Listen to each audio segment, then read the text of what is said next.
NorthJerseySports.com Athlete of the Week. You can nominate an athlete by tweeting at us, hashtag NJSAOTW, or emailing us at njsaotw@gmail.com.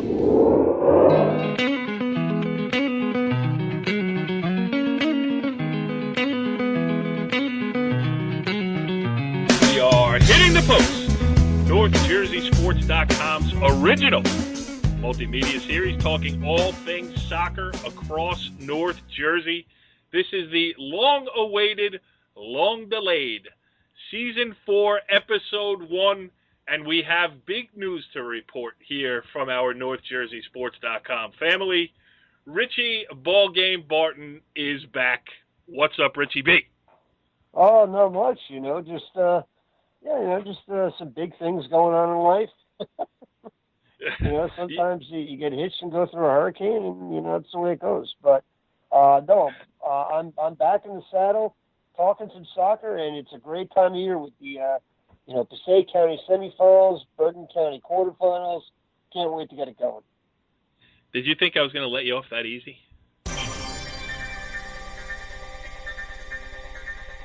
That is the breaking news sounder here on NorthJerseySports.com. And that can only mean one thing. We have to dive a little bit deeper into a certain subject. Now, Richie B., you've been the talk of North Jersey for the last 2 weeks. I mean, there was a little item that appeared on the Twitter. I got scooped on my own story, as I have told you about, an outside publication owned and operated by a large company out of McLean, Virginia, tweeted that the blessed event was last Saturday night. So you want to fill in everybody? Everybody's been asking me, so I'm just going to tell them now to go listen to Hitting the Post. Let's get this over and done with once and for all.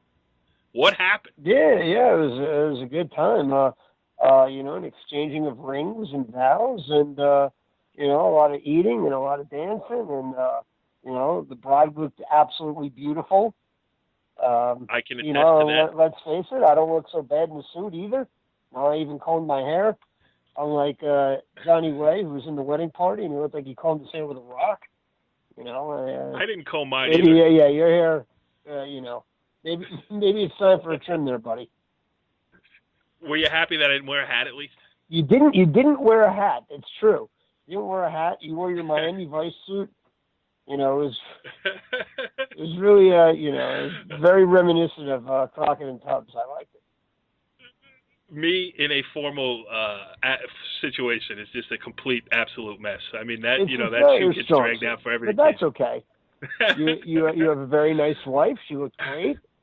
All right, so then you exchange the vows. I do. The new Miss Erica Barton is newly minted, and then you head off for a little honeymoon. Richie B, and where'd you go? The Ritz-Carlton in Orlando, Florida. Yeah. And who else joined you at the Hurricane Ritz-Carlton Matthew in Orlando? He decided to make an appearance. That made for made it fun. Everything's always more exciting when a hurricane comes through. And all right, well. But guess what? Let me end it. Is back, and the podcast is ready to go. Yeah, we'll just we can end it now. He said everything. All the questions have been answered there. And I am very happy for the addition to your family, the beautiful Erica Barton. But I will say this, and this is the last thing I'm going to say on this topic. Don't you ever get married again in the middle of October during football, basketball, and everything else season, and then go on a 10-day sojourn into dangerous waters, guy. I mean, North Jersey Sports almost fell apart without you. The heart of the county tournaments. What more do you want out of me? Right in the middle of the season, guy. I almost broke my back carrying the load. It's a little bit rough. It's not going to get you writer of the year at NorthJerseySports.com. Don't even try. I might get a little bit closer. Though. You might. You're inching. And we got to, just on a side note, we have to change the worst dress coach of the year award. We got to help our buddy Chris Gaskin out. I'll explain later. It's not a topic of conversation for the air, but certainly we have to look for a new worst dress. And there's plenty of, let's be honest. I'll give Gaskin credit. Gaskin's gotten way better over the years. He probably shouldn't have even got it last year. We haven't figured out someone who wouldn't take offense to it. So, and he's a good friend of ours, so that's just the way it goes.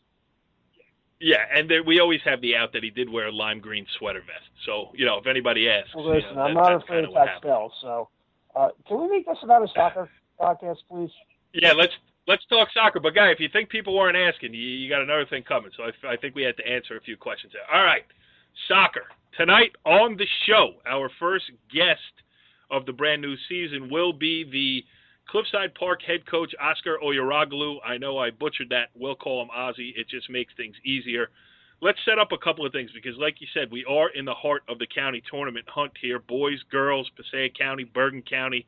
Let's start with Passaic County. We'll get this out of the way first before we go to Ozzy and switch to Bergen County. But, the Passaic County boys semifinals coming up this weekend is chalk. You got number 1 Passaic Tech against number 4 Wayne Hills. Number 3, Hawthorne against number 2, Clifton. It is what the seed said it should be, so no surprises there. Any thoughts on the PCTA? It's nice to see a team like Hawthorne in there. Yeah, and definitely. And let me tell you something. This is a weird quarterfinal round. I mean, Wayne Hill sneaks by 12 seed DePaul 1-0. Top seed of Passaic Tech has to go to penalty kicks to beat West Milford. Hawthorne, in a wild game with Wayne Valley, wins on an overtime goal from, let me get this, George Nagirashvili. I'm pretty sure I got it right, and that kid's been scoring goals all year. Hawthorne's a team to watch out for both moving forward in the counties and in the state tournament. And Clifton, what looks like the easiest game of the 4, beats Pompton Lakes 2-0. I'm pretty sure that was Pompton Lakes. That might have been their first loss of the year. And Pompton Lakes outshot them like 2-1. I mean, not 2-1, but like they doubled them up in shots. Right. And Clifton got 2 goals from, I don't have it in front. I think it's Thomas Miazga. Both goals. And you would know because you did in the Immortal series. Where in North Jersey is Richie Ballgame? That's right. Clifton. Clifton's got they've got a lot of seniors. They've got a lot of experience, and it's weird because both them and Hawthorne are peaking at the right time, and Wayne Hills and Passaic Tech are kind of limping into the semifinals, and it's going to be interesting to see who comes on top in both of those games. Yes. Interesting more still, I think, is the girls' side of the bracket where West Milford tipped Wayne Hills in the quarterfinals. They'll get the shot at number 1 Wayne Valley. So you have a 5 alive there. And then number 3 DePaul will take on kind of the Cinderella of this tournament in Lakeland, the number 7 seed that beat Clifton. And I know you covered Clifton against Bergen Tech yesterday in the story now appearing on NorthJerseySports.com.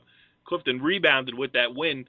But I think they were probably as surprised as anyone that they're not going to be playing this week in the semifinals. Yeah, no doubt. I mean, I think they really thought it's going to be them in Wayne Valley, and no one's even going to contest going through. Well, I don't know about that, but right.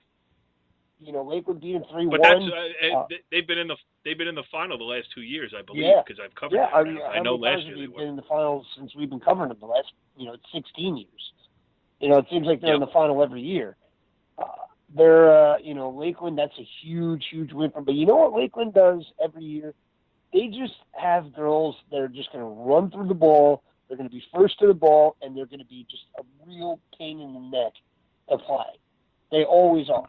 Yep. And then they have Sarah Deegan in goal, very good goalie. They're going to be, that's going to be an interesting game. DePaul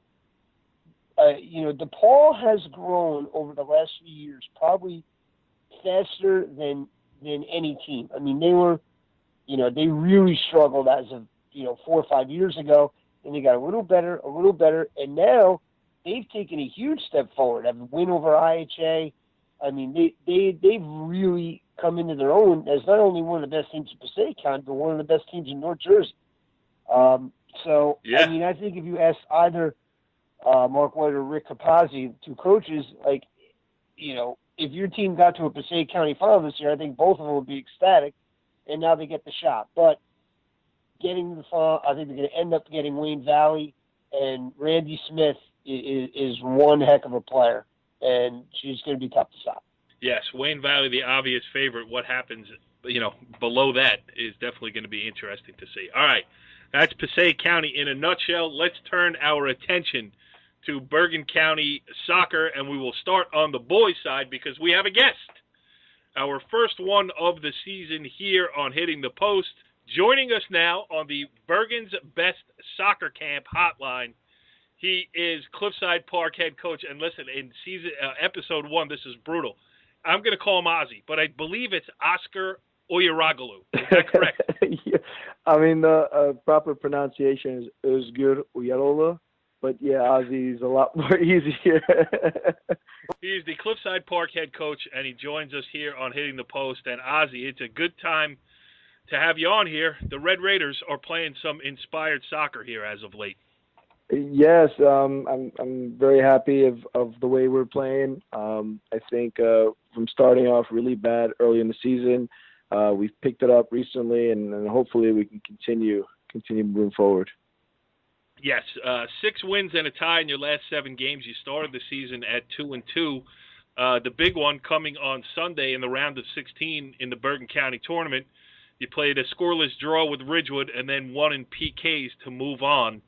Yeah, just talk about that because, that game was on Sunday. I covered Ridgewood the previous Thursday in the opening round game against Emerson. And being honest, I was very impressed with Ridgewood. I mean, I thought they had all the pieces. I thought they were strong in the midfield, good goaltender. To play them 0-0 is great. And then to, get the win via PKs, how were you able to do it? I mean, I agree with you 100%. I think Ridgewood is definitely a well-coached team. They possess the ball really well. They spread the field, and they definitely I think they do not deserve to be a 21 seed. I think they should have been, a lot higher, in my opinion, in terms of team quality. I mean, we just wanted to control the middle. I think what Cliffside Park does really well is we put, our best players in the middle of the field, and I think that causes trouble for a lot of teams, especially that do play, a 4-4-2 with the flat with the 2 guys in the middle because they're always outnumbered.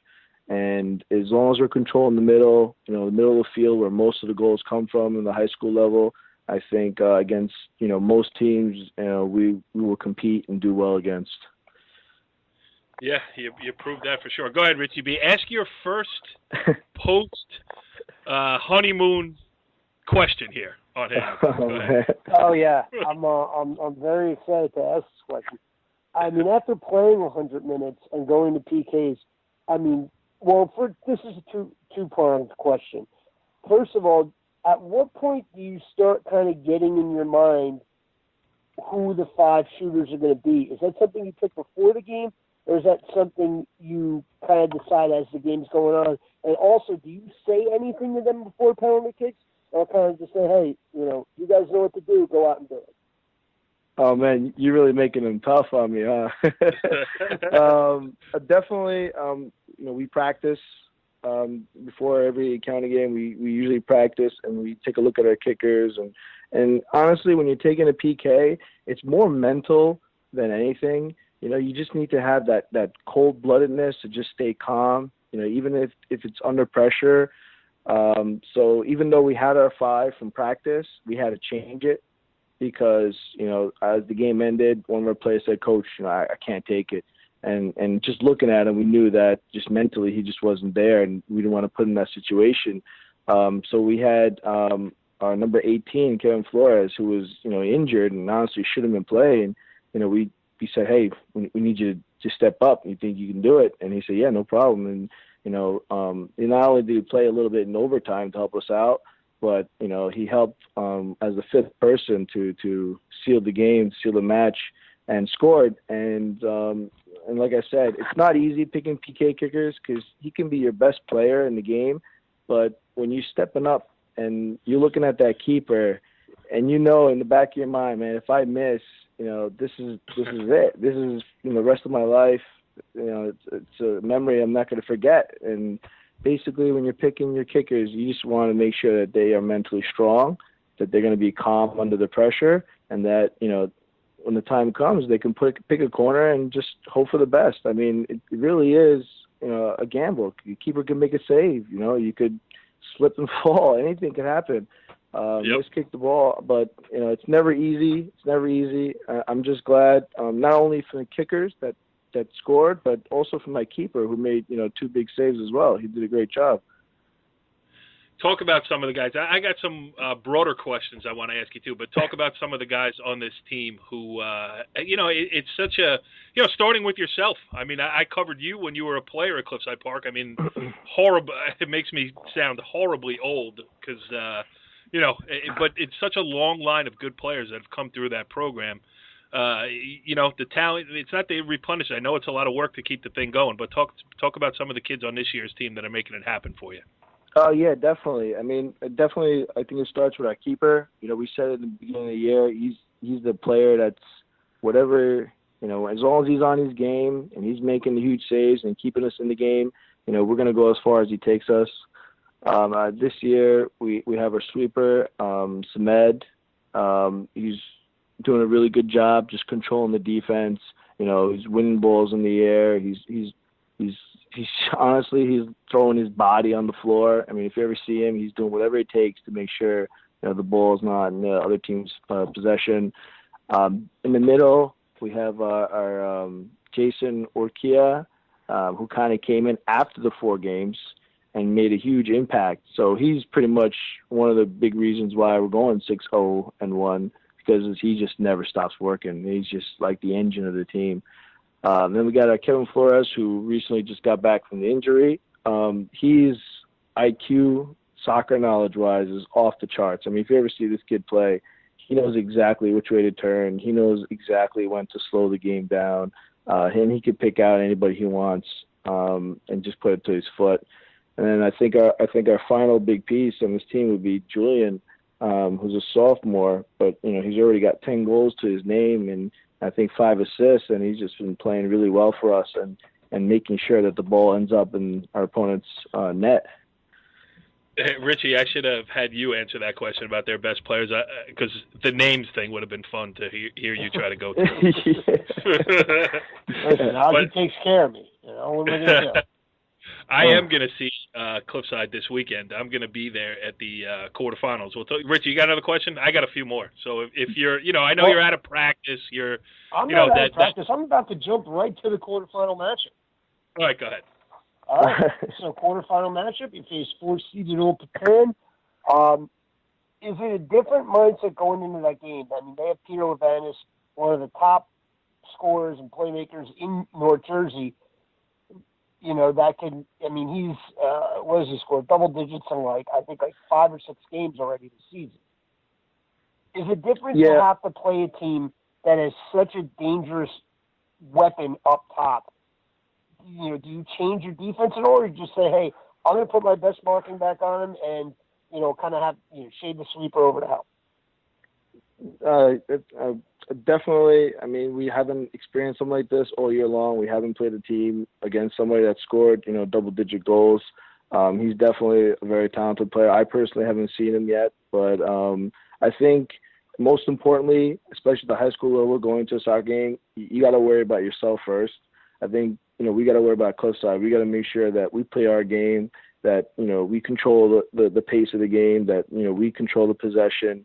Obviously, our defense is going to have to keep an eye on him, know where he is at all times, try to limit the amount of times he gets the ball at his foot.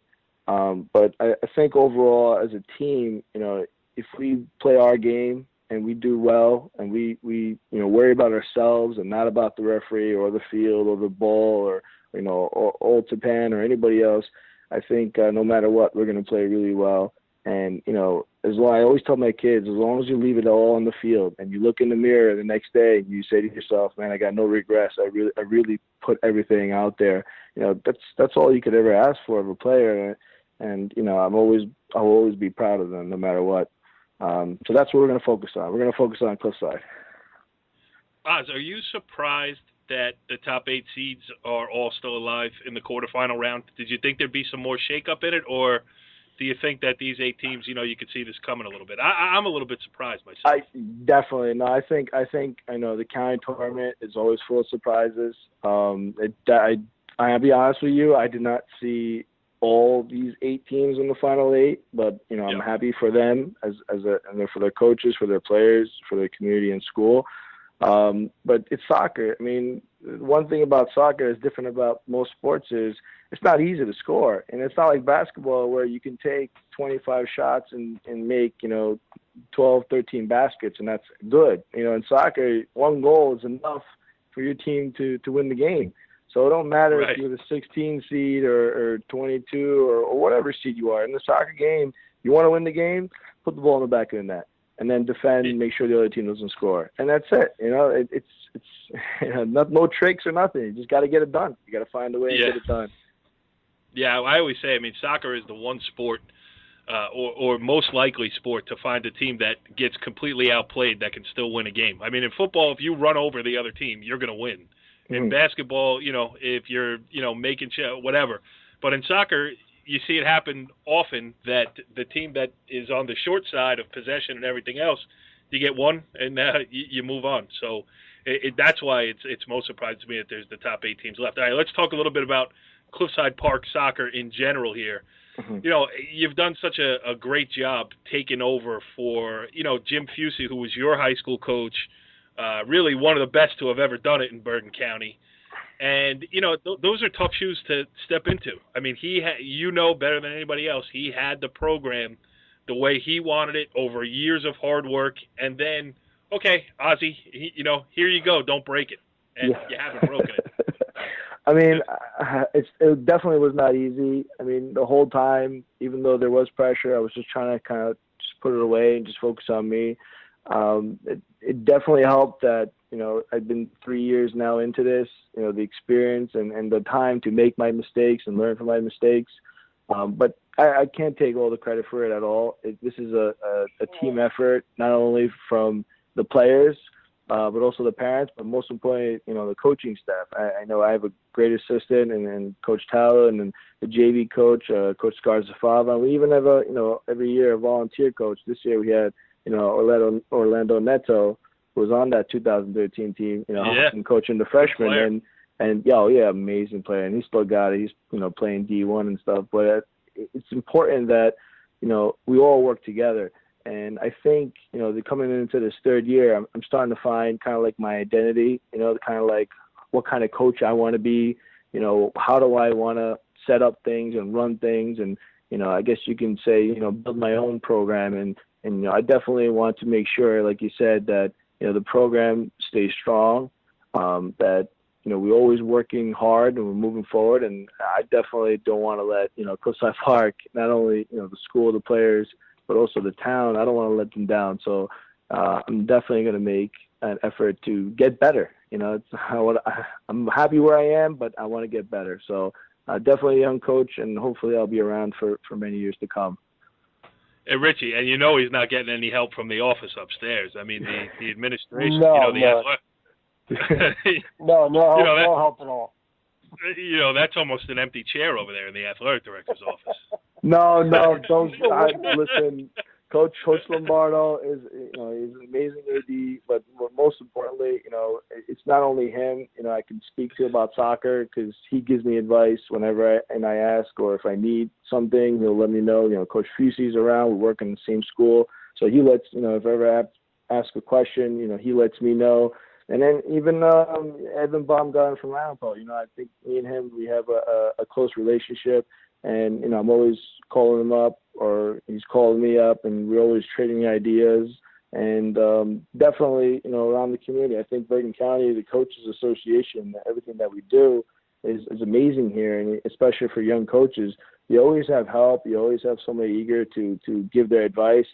And as a coach, you get to pick and choose what you're going to take, what you're not going to take. And then, hopefully everything runs, together and everything connects and it runs really well. Oz, you didn't mention Evan Baumgarten. Let's just make this clear. You didn't mention Evan Baumgarten because Bergen's Best Soccer Camp is sponsoring this interview. Is that correct? No, I didn't know. No, I meant everything I said. Who knows? Hopefully, if things go well, maybe we'll see you in the next round. But I would definitely, being growing up and playing And playing for Cliffside, now coaching, I always wanted to play good teams. I think Cliffside Park rises up to the occasion, and they always compete, and we do our best. So I definitely want to play good teams, and I'm looking forward to this Sunday against Ultapan because I know they're a good team, and I know our players want to prove that they also got what it takes to compete at that level. Yeah, I mean, it's the 4-5 game, so it's supposed to be the toughest one to call. But I really see it as tough to call because Ultapan, Richie B, you covered them late in their run last year in the state tournament. It was around this time where they started to put it together. They lost a lot of seniors from that team, but as you mentioned, Peter Lavanis is back, Jake Fiore in goal, a couple other guys that have this experience here. Kind of, that should be a good one on Saturday. I'm trying to put one on a platter for you, Richie, because I know you really haven't done your homework. Come on, Richie. I like you, man. I like you, Richie. Make your pick, Rick. Make your pick, Richie. What, for this game? Go ahead. Make your pick with Ozzy on the line. Let's see you do it. I'm doing it. Cliffside Park, 2-1. Park, 2-1. I was going to save all my picks for the end of the show, but you want to put me on the spot. Listen, I got to come up big.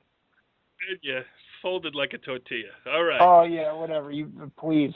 Hold the pan loose. You're going to be like crying. We're going to be able to do a podcast next week. That's why I'm not making my pick. I got to wait till Ozzy hangs up. So, Ozzy, hey, continue. Good luck, man. Thanks for being our first guest. Oh, thank you for having me. Thank you. And I'm glad you guys are doing this, man. I've missed listening to you guys. I used to listen to you guys every year. I'm looking on Thursday. Hey, who's the new guest? Who are they going to talk about? And I'm finally glad that you guys are bringing it back. I'm telling you what, you are polished. You mention all the right names, you answer all the right questions, you defend all the right people, and then you give us a golden nugget at the end of the show that we can pull out to show how popular and great this show is. So I'm still not going to say your name, but Ozzy, thanks, brother. And, Thank you. Good luck. Thank you for having me. Good luck, and I'll see you at the game. All right, interesting stuff there with Cliffside Park head coach Ozgur Uyaraglu, or as I simply like to call him, Ozzy. Makes life a lot more interesting there. I was very impressed just with his approach to coaching this year's Red Raiders, just his coaching philosophy in general. Oh, no doubt. I mean, it's, as you said, it's very tough to fill the shoes of Jerry Fusey. I mean, he turned the program into a juggernaut and just handed the keys over to Ozzy, and now, things are going well. He's got them in the quarterfinals, and they've got a real shot to make some noise. Absolutely. All right, let's finish off the rest of this Bergen County boys soccer tournament quarterfinals here. The matchups and the picks, Richie B. I mean, of course, I took the high road and bailed out. You picked Cliffside Park. You are on the record as taking them, but of course, I give scores and everything. I don't. All right. I don't shy away. I am going to, of course, take Ultapan. I am a taxpayer here in the Northern Valley. I have a child who goes to Northern Valley Regional Ultapan High School. So I have to show my face, in Amato's Deli and the Chinese restaurant right here in downtown Northvale. And I don't want to get any snide looks or comments, Richie B. So I'm going to say Ultapan, and I'm going to say Ultapan 1-0. How about that? Listen, you got to do what you got to do. It's totally understandable. But right. I think it's going to be a great game. I say Cliffside Park 2-1 in overtime. How about that? Okay, 2-1 in overtime. The other two games now, Ramsey boys have been playing well as of late. They came back to beat Bergen Tech in the round of 16, which was a good win for them. Bergen Tech had a lead. Ramsey came back, won it in a shootout. But that win gets them, and listen, Ramsey has the pedigree. State sectional champion 2 years ago, dangerous every year, deep runs in the county tournament, always a threat to win a state sectional title. But Ramapo has that pedigree and more, and I will tell you that the Ramapo boys, Richie B, have just been playing the heck out of the game of soccer all year long. Yeah, I'm going to give Ramsey some bulletin board material. I think I'm saying Ramapo 5-0. Ramapo's got 8 kids that have scored 3 goals or more. I think if they put one in early, it's going to be tough for Ramsey to really try to open it up and come back, which is crazy to say because Ramsey's a good team. But I think Ramapo is just on another level right now, and it's going to be someone's going to have to play a perfect game to beat him. I think putting 10 behind the ball is not going to work. I No, don't think because Ramsey you're going to will have do that either. Ramsey's not Right. the type of team to put 10 behind the ball. And I think regardless of the strategy, Rampo's playing too well right now. I agree with you. All right, I'm going to say 3-0 for Rampo there. Let's get this one. Bergen Catholic against Mawa. Now, I've seen both of these teams. I saw Bergen Catholic last Sunday against Old Tapan. It was a 4-1 victory, and Miles Franklin is a fun player to watch. I mean, he's obviously a very talented offensive player, but he's not a ball hog.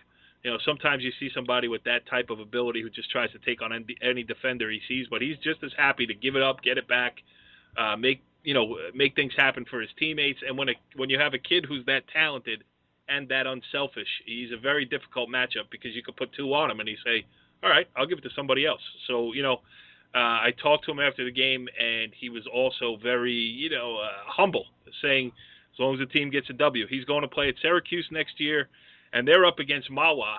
Now, Mawa has had a great start to the season. I think they started 6-0. I could be wrong, but I think they started 6-0.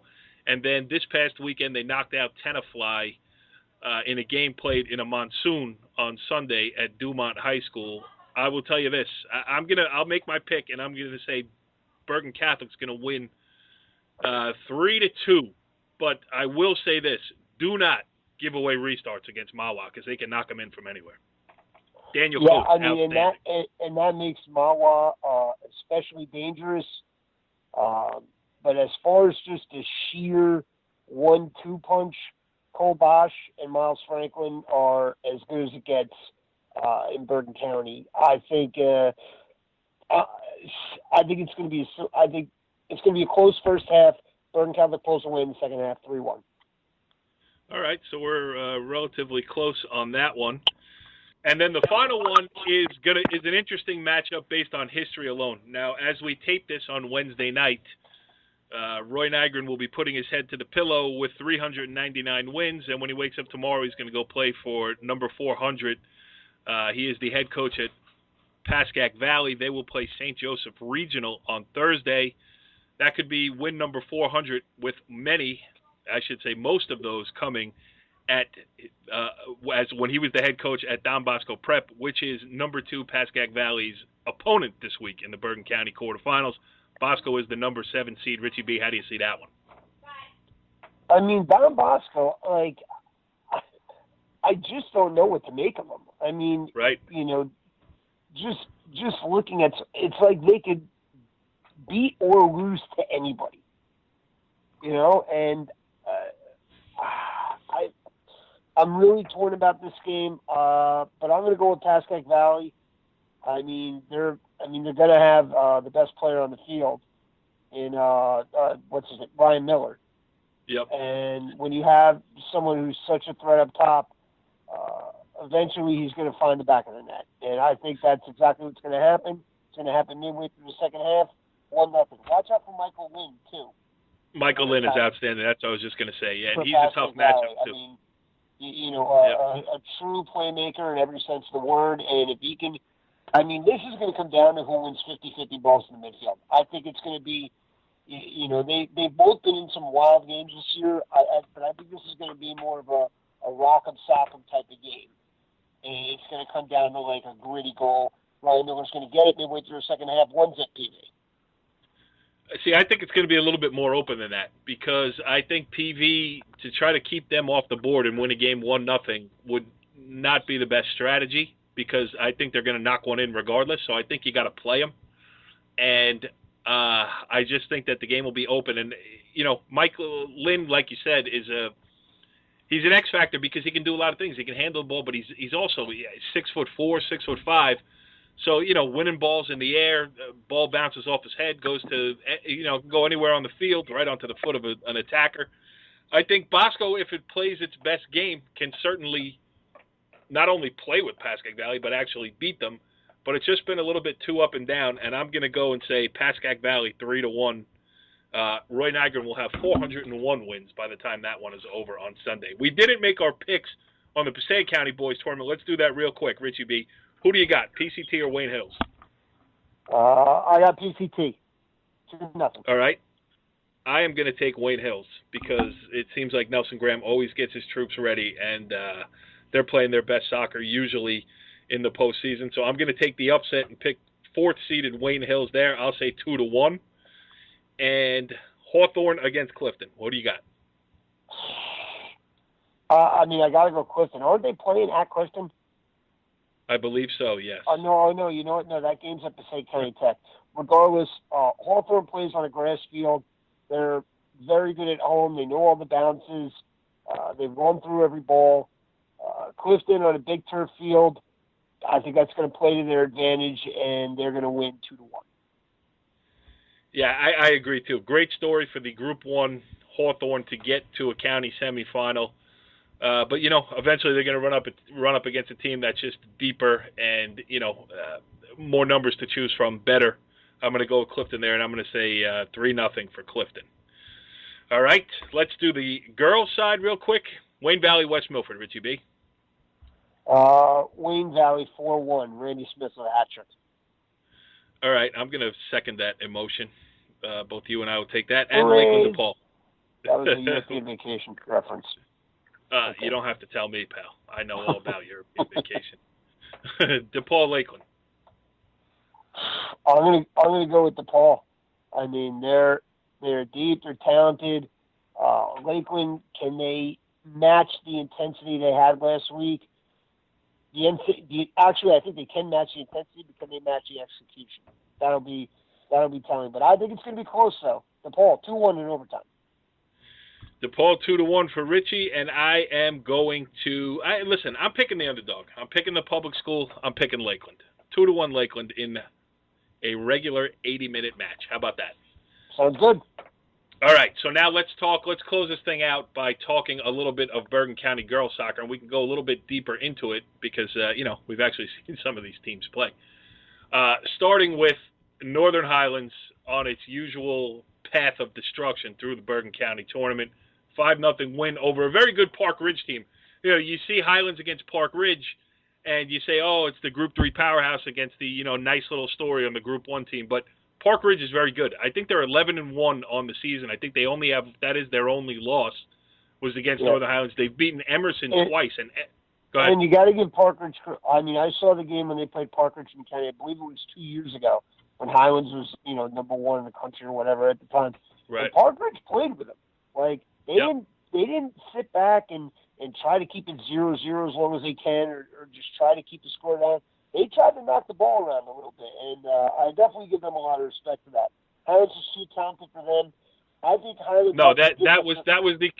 Listen, that was the quarterfinal game, Richie. That game's over. I was just paying compliment to Park Ridge. Maybe you should get your brackets out and realize. If you let a friend finish a sentence, you would see where this is going. They're playing 8th at Indian Hills. And I think Indian Hills is going to be the first team to score a goal on Highlands this year, but it's not going to matter much. 4-1 Highlands. Everhern 2 goals and an assist. Okay. You've gotten so much more aggressive since you put that wedding ring on. I used to be able to walk right over you, but now you're absurd. You will not be pushed around, in the immortal words of John Malkovich. All right. You must Indian have Hills. missed your flush. All right. I'm going to take Highlands, too, because I would be stupid not to take Highlands in the quarterfinals of the Bergen County tournament. And I don't think Indian Hills is going to score. I saw Highlands play Old Tapan earlier this year. And, Highlands lost in all of the offensive firepower that they've had over this decade of brilliance, let's put it that way, is just how shut down their defense has been over that same stretch. And it's no different this year. I don't see them giving up a goal, and I see a 3, maybe 4-0 win for Highlands there. Okay, and we should compliment Indian Hills, too, because Indian Hills beat a very good Emerson team. I saw Emerson in the first round against Cliffside Park, and, this was the year that Emerson was building toward with this group of seniors, and they certainly have done a great job. They won their first ever Bergen County tournament game in the first round against Cliffside Park, and then they shocked 9th-seeded Paramus Catholic in the second round to get to that Indian Hills game, and certainly gave a representative effort there. So Indian Hills, that's a quality win over Emerson, and they deserve their spot in the quarterfinals against Northern Highlands. Ramapo Ramsey, Richie B. Now we're talking about the girls this time. Don't get them confused.